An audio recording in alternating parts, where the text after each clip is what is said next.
Okay, this is another one take. If you're not interested in, yeah, it will be 10 minutes long or something like that because we're racing for 15 minutes. But the fun part is that we are racing against, I can just start the warm up. We are racing against, we were sitting in the bar having beer and seeing these TBs. They have 13.5 horsepower. We're always driving the slow one. That was the RX 250 over there. That's the biggest one. But we're always driving the slowest one because that's most fun. And this was the first one failing because he forgot about the small part of warming up tires. But yeah, we are just warming up tires, and we have 3 GBs on the track. And Henrik and I are racing, usually racing against each other.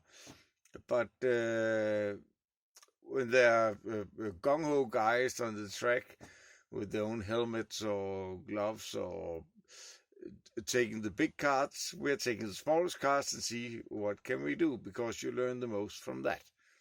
And looks what's happening. We're still warming up tires. I'm actually waiting for Henrik.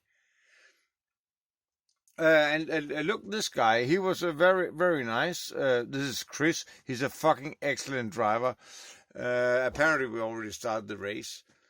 But that driver in the TB left space, that, as you should, have rules of engagement that you will need to leave space for a car in there. But watch Chris. He will pass everyone and just leave it. And he's already also driving a 9 horsepower vehicle, and they have, all of them has 13.5. I'm also driving a 9. But there are great moves here. And within 5 turns, he just passed them. And they spent way too much time struggling each other. And, of course, fucking up in the very tight corner 7. That is Henrik over there, being out there. Going into 9, coming to the big 180, turn number 10.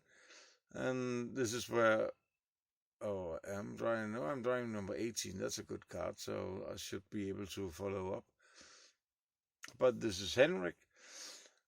And, yeah, the 2 guys, that again has 50% more horsepower than we do. Henrik just let me pass, by the way, in corner 13.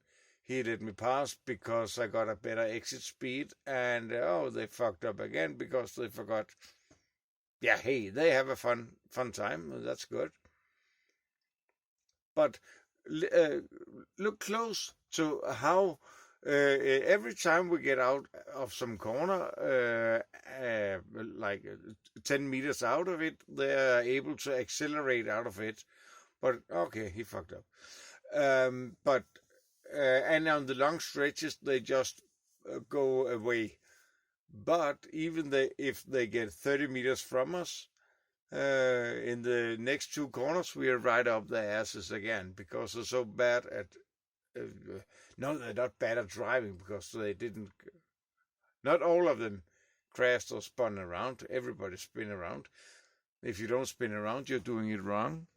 You can't find the border and the edge, or the edge, if you don't cross it at some time. But here I am in his slipstream, which is funny, and he's trying to do the optimal, going very wide, which would be optimal if I was not blocking his way on the inside, because I took another path, which was bad for me, but even worse for him. So, hey, just passed another TB.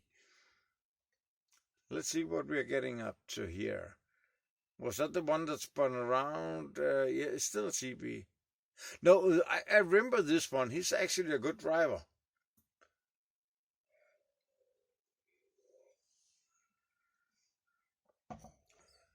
Yeah, compared to... Yeah, but he is. And he gets away from me every time we're on a stretch. I have to use every corner. But look at how I use the corners to get close to him. Mind you, this is different cars. They have different grips, different acceleration, brakes, everything. So what you see in one car does not necessarily apply to another car, but we're just playing the small cars. Yeah, everything gets frustrated when someone... Oh, did he fucking spun around again? That car? Taking a TB on the outside in corner 4 where you saw it was black. It might be slippery sometimes. The very dangerous corner 7, because it's not a hairpin. It's just 20% more than a hairpin. So while you just think, okay, now we go the other way. No. We're continuing driving directly into the track we were coming from. That's a tricky part. But now we are on the long stretch from corner 12, 13, 14, 15, and 1 after the finish line is just flat out. So no possibilities to keep up with the TB unless you're right in the slipstream and got a good exit speed very early.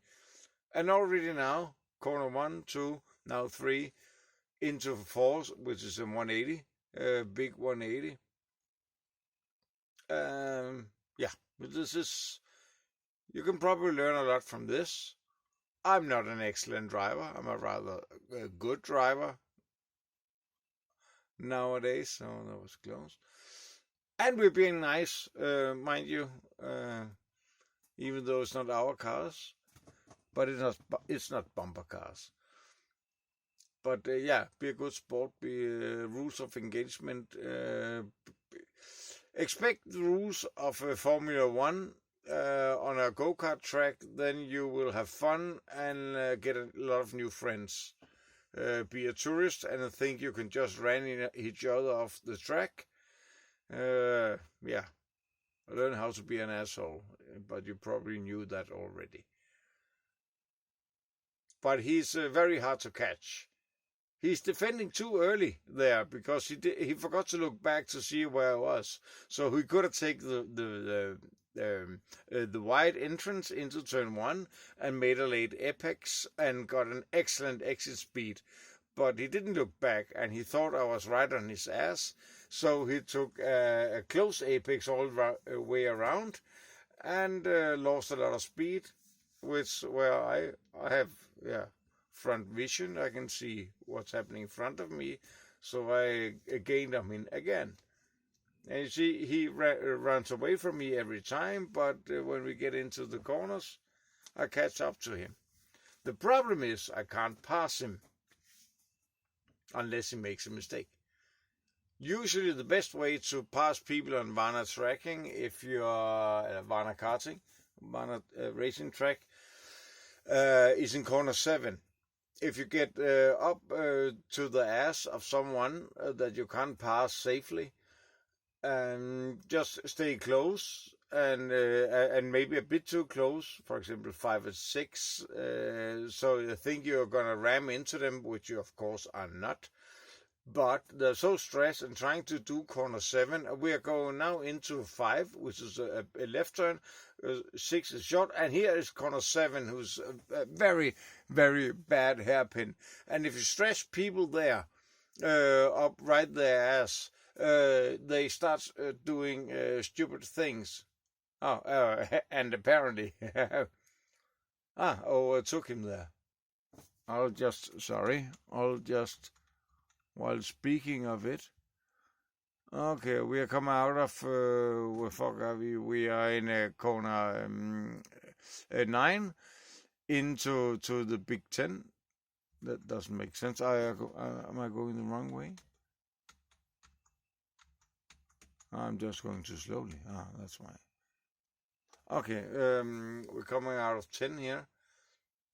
Down towards 5, which is a left turn. 6 is just a bump. But now he looked back toward his left, and then he got stressed.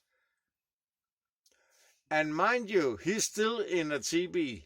He has 50% more horsepower than me. And mind you that the first 5 horsepower paid for all our big fat ass and cart and all that. Ah, okay, he got me again. Ah, we are somewhere else. Hmm. Well, no, but apparently he passed me again. Good job on him. Or did I roll back too much? Ah, fuck it. We only run one pass, so I'm not recording this again.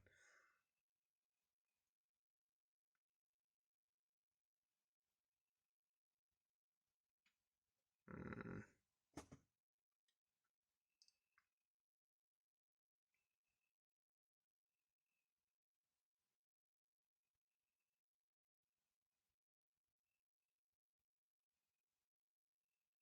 Ah, okay. This wasn't that bad. Just me being way too trigger happy because I recognize that corner 7. Okay, we're going down to the short. This is 11, and now into 12. Quite a big swing, and now it's just pedal to the metal all the way into corner 1 in this card, and also in the TB. But a lot of people don't recognize that. You will slide right here. You will slide if you're in the TB, but it's a sling clutch, so you need to keep the revs up.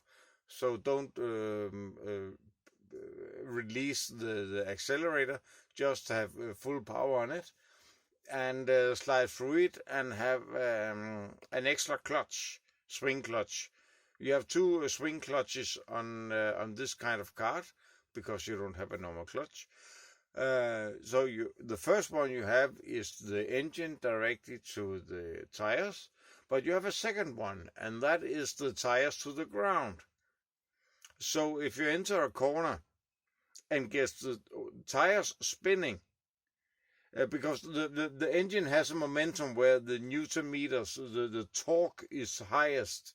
If you can keep the engine there, you're home free.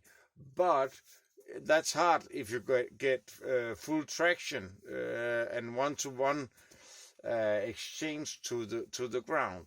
So if you depending on the weather, the tarmac, the surface, everything, humidity, everything. But sometimes it's a really good idea just to have full power sliding around a corner to keep the revolutions in the engine up to where its force is best, and keeping that clutch, the swing clutch inside the engine of the gearbox engaged, and move the next clutch that you have that is spinning the wheels, exactly the same function.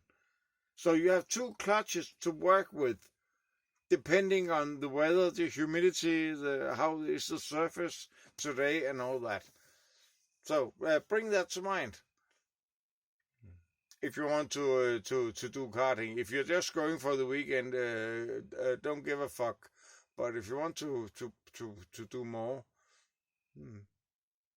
I'm not a pro. I'm a professional amateur. That means I pay for everything myself. That leaves the professional out of the equation. I'm just an amateur that spends way too much time on karting. But you can find me on Race Phaser. I'm the only one in the world called Lasse Birgit.